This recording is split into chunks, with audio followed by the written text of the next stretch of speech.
You are watching UCU Focus TV.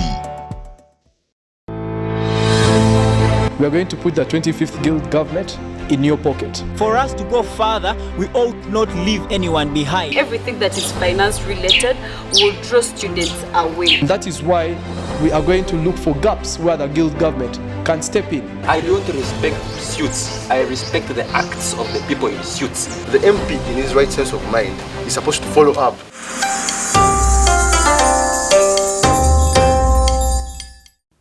Greetings and welcome to this episode of The Hot Seat. I am Marina Mbavazi, your host, and today we are going to be covering issues pertaining to the security of the non-residents in their accommodation. I am joined by Honorable Humphrey Njia, the male MP, and Honorable Joan Intungo, the female MP. In addition, we have Mr. Kwesiga Emmanuel, a legal scholar and author, who is also a graduate of the Fuel program. So let's start with Ms. Joan Intungo. What would you say have been the achievements of the Guild government, especially towards the non-residents? Thank you so much. As Aria introduced, the female MP non-residents, as the 25th Guild government, we have tried to achieve and to do as far as we can to make sure that there is security and health and sanitation concerning the non-residents. To highlight a few, we have tried to work on the security.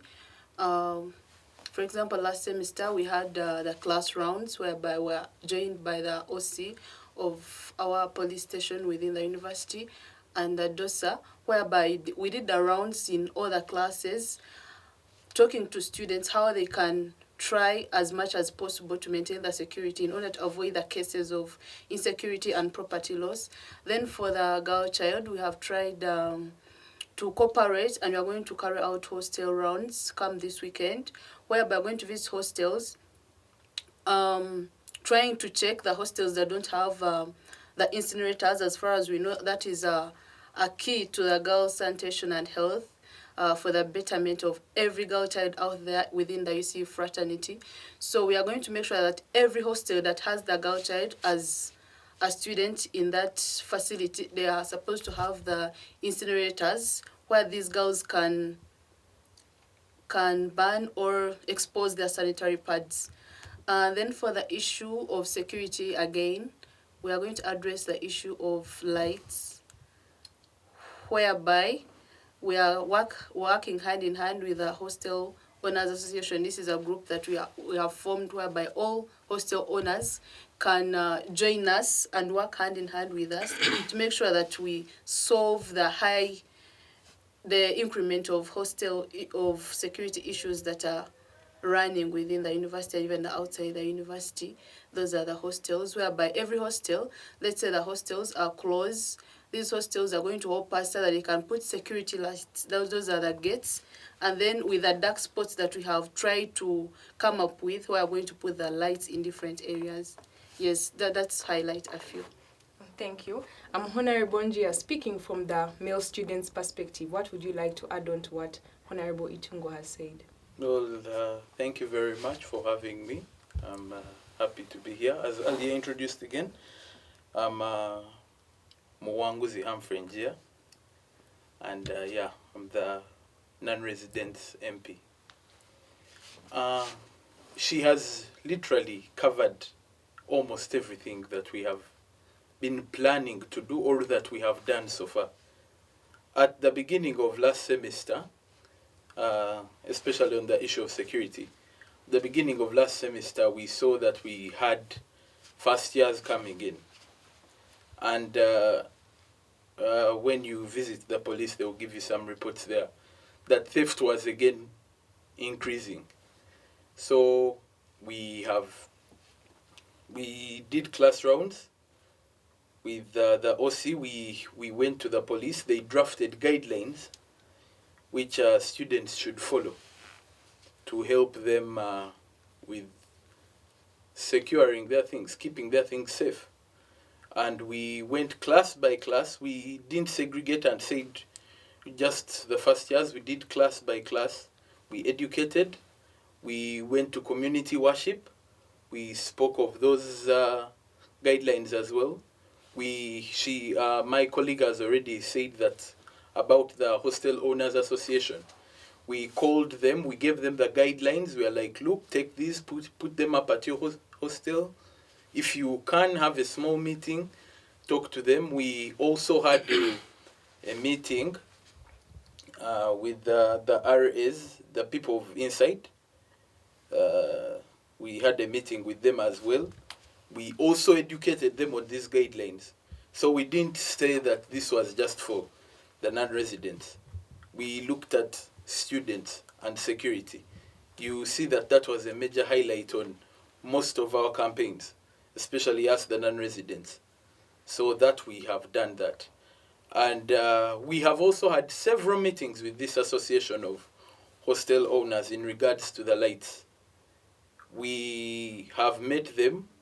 We have spoken on ways forward. We want to put money together. We have identified dark spots. This was an exercise done by the 4 MPs of non-residents. We moved, we were on ground, we moved, identifying dark spots from 7 p.m. sometime. I forget the date. But we moved, we identified the dark spots, identified the hostels affiliated to those dark spots, and called them for a meeting. They have an association that helped us. They showed us that they were organized. So we spoke to them, and we are in that process of trying to gather funds to purchase these lights. On the issue of incinerators, I think that is mainly hers. For the girls, I will not speak much about that because really I may not have the best knowledge. But health and sanitation, we have had different tours to these hostels. Usually we go through the hostels, supervising, seeing how are things here. And mainly we look at security and the health and sanitation bit. So we have been identifying hostels that are not to their peak performance, that are not really in best shape to have our students, and we have been reporting back to the DOSA's office. We are having, I think it's the 26th of this month, we are going back with directives. We are going to move with the DOSA's office. We are going to these specific hostels, and we are going there with directives that the DOSA's office is generating. Thank you. Thank you. Thank you, Honorable. So it seems like our MPs have been doing many great things, but let's get a student's perspective as to whether they have felt this impact that they are trying to redefine. Mr. Kwesika, what would you like to say about what the MPs have spoken and maybe some things you feel like they have left out? Once again, good evening. As earlier introduced, my name is Kwesika Emmanuel, and I'm a Year 3 law student. Well, of course, I'm going to speak from the perspective of the ordinary student, of course not as a guild because I'm not an official. Now, when these people were getting into power, of course, they had an extensive manifesto, and that included security for the students in different hostels. That included the welfare, how is the lifestyle within the hostels they reside in, then also about the accommodation fees. And I'm basically going to focus and look at those 3 elements. Now, when it comes to the point of security, I want to credit them and say that they must have achieved something. Because security, they do not have to necessarily be bodyguards, but it all goes back to sensitization. Every time there is an issue, say a hostel has had security issues, they always take note of that and communicate to us, and they've had meetings, like they've told us, because at least we get to know that this is being done. So I want to give them a credit in the area of security as far as sensitization is concerned. I want to admit and say that you people are at least making good follow-up. Now, when it comes to welfare, when it comes to accommodation fees, I want to say that there has been no performance in that area. However, before I get into the gist of the matter, I want to say that that is not their fault. Because I believe that, see, we have different hostels. There are many all over the area. And most of these hostels, 95% of them, I must say, are privately owned. They're owned by individuals. And of course, those people set their own policies and standards. So when it comes to the issue of structure, of how much you pay to rent a hostel, it all goes back to the policy of the free market forces of demand and supply. I must say that that is the policy the hostel owners follow to actually have the fees set for the different hostels. That when you have a hostel and you have so many people coming for it, say because of its good security and the conducive environment, you're definitely going to have to hike the fees because you have so many customers. And when the inverse is true, when you have the number reduced, then the fee reduces so that you can have more customers back. And of course, that is not the only initiative, but it is the free market forces of demand and supply that the hostel owners actually apply to have these people. And of course, also about the welfare, it is all the same. So that is not the achievement, and of course, I do not blame it on them.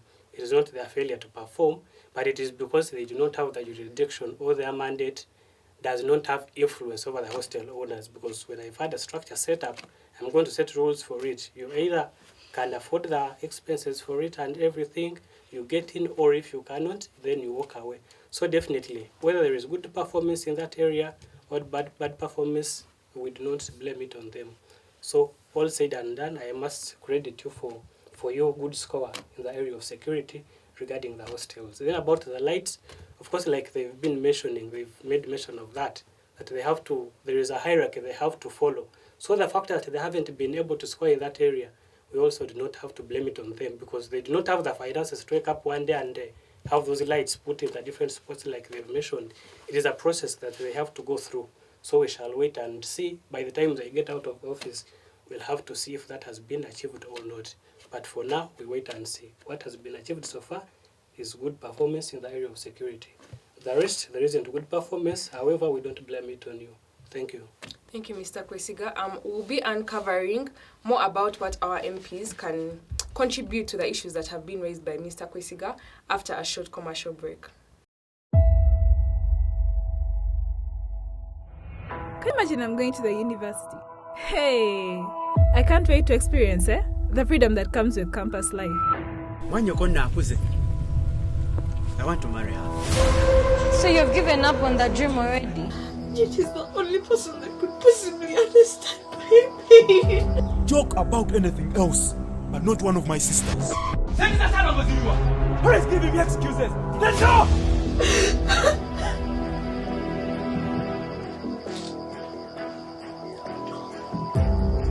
At least we still try to look like the guys who are doing it.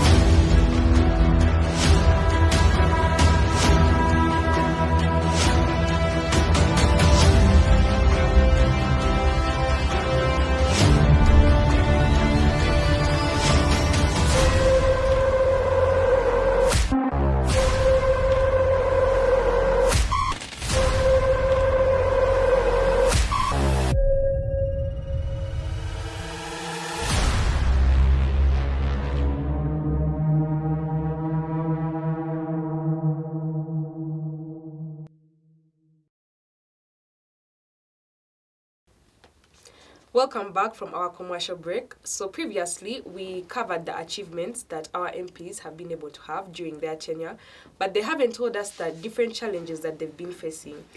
I think let's start with Honorable Njia. Which challenges have you faced on your end? Challenges? Like in regards to what you would have wanted to achieve. You see, it's when I was standing, when I was campaigning, anyone who I campaigned to, I think my brother here and very many other people, I spoke very passionately about very many things. As you come into office, you really want to change a lot. But you realize that you will have a limit. There's so many things that are in the pipeline, so many things you will not be able to change. For instance, when I spoke of security, I thank you for crediting us. We have really tried our best. But you would think that I would come and it is something you don't hear of anymore. However, you still hear of it. Yes, we thank God and our police and students for cooperating, but it's something still existent. So it's not something we have managed to push to zero, much as we have tried our best for it to reduce. Then my brother had spoken of the hostel fees. That has been a very tricky place to maneuver. It has been really tricky. As an MP for non-residents, especially given a student setting, I'm also a student, and the best thing I could do was lobby in that sector.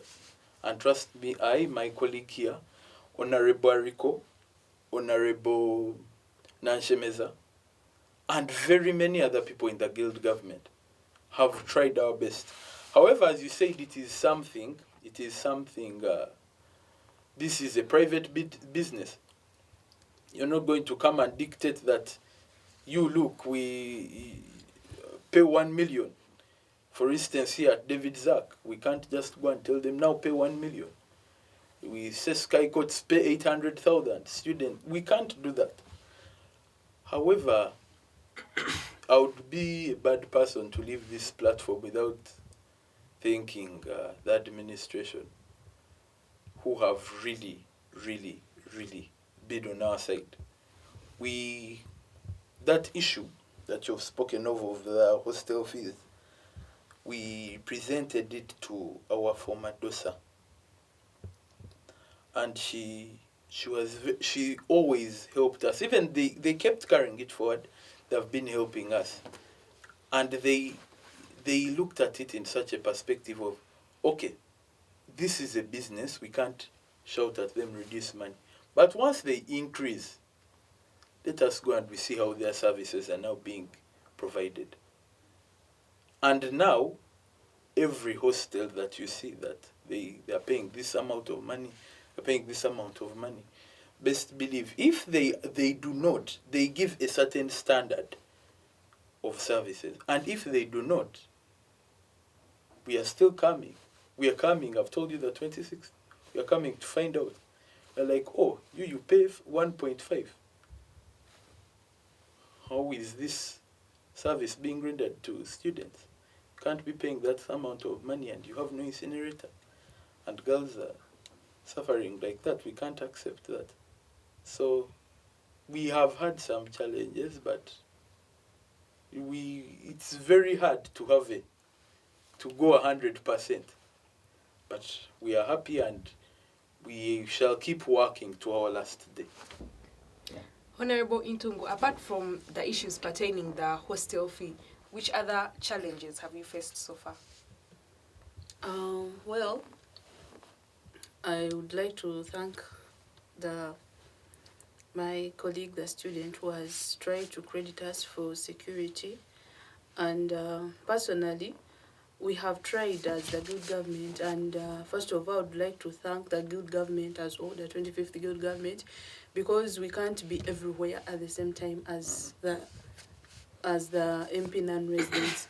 But we have tried to work hand in hand with MPs of different faculties to maybe tell us or inform us about the issues that are happening in different faculties of non-residents, and then also the different student leaders in different hostels that we've tried to work hand in hand with to inform us in issues pertaining maybe security and the sanitation. I usually get complaints from different students who are raising the issues of sanitation and health, mostly the girl child, who are saying that you don't have the incinerators, and it really perturbs my mind that as a hostel owner hosting the girl child or accommodating a girl child, and really they are not having the places where they can dispose their sanitary pads. It's really so shaming.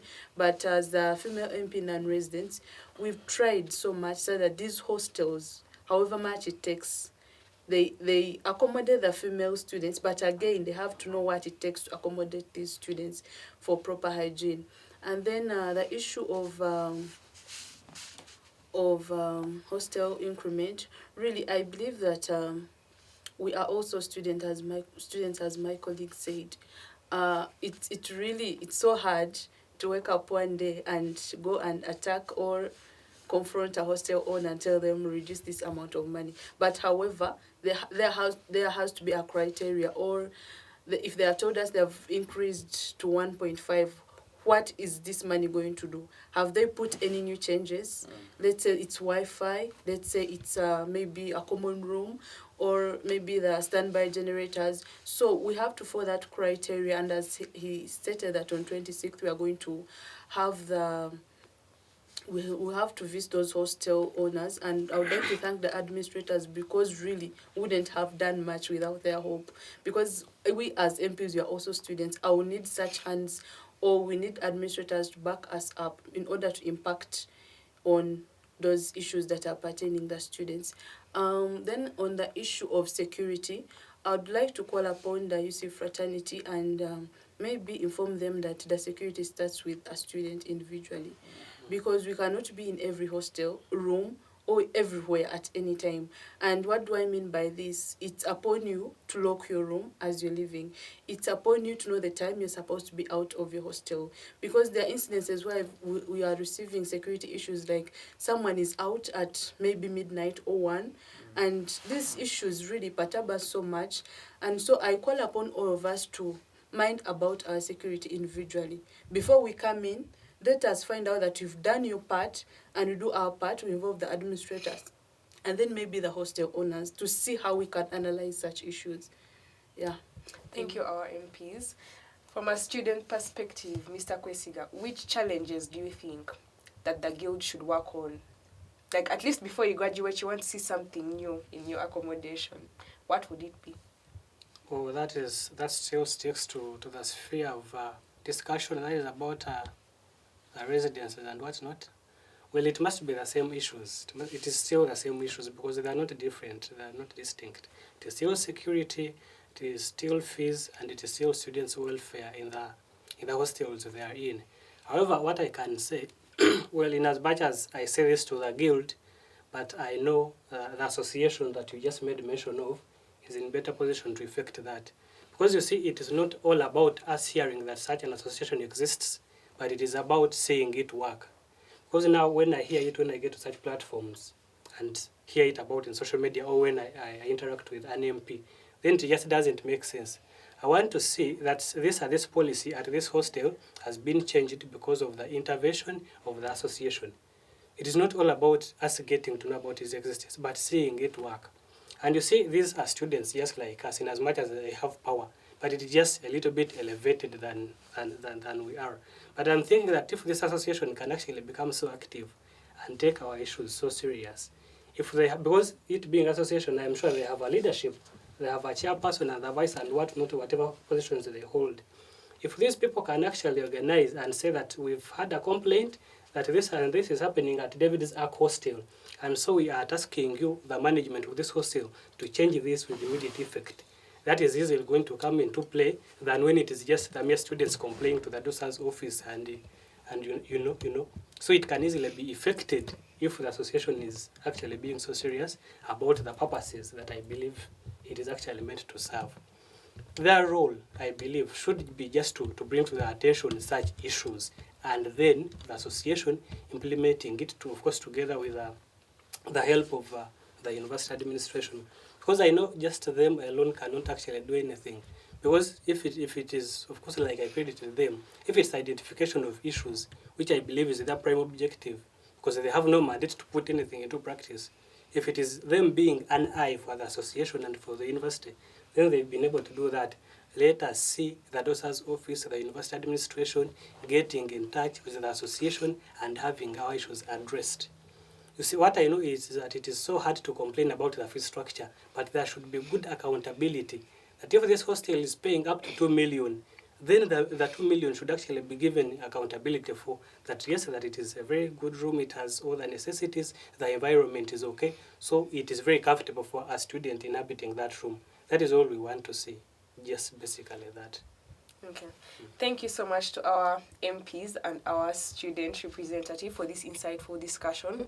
Hopefully, all the things that have been talked about are going to be assessed after and thereafter worked upon, because the students voted you into power because they had trust in you and they believe that you'll be able to implement the change that they want to see. I remain Marina Mbabazi, and our hashtags for the hot seat are hashtag hot seat and hashtag my first year, which will be premiering soon in Koyo Hall, and the dates will be communicated. Make sure to follow us on our social media platforms, that is Twitter, Instagram, and TikTok, UCU Focus TV. Thank you. You are watching UCU Focus TV.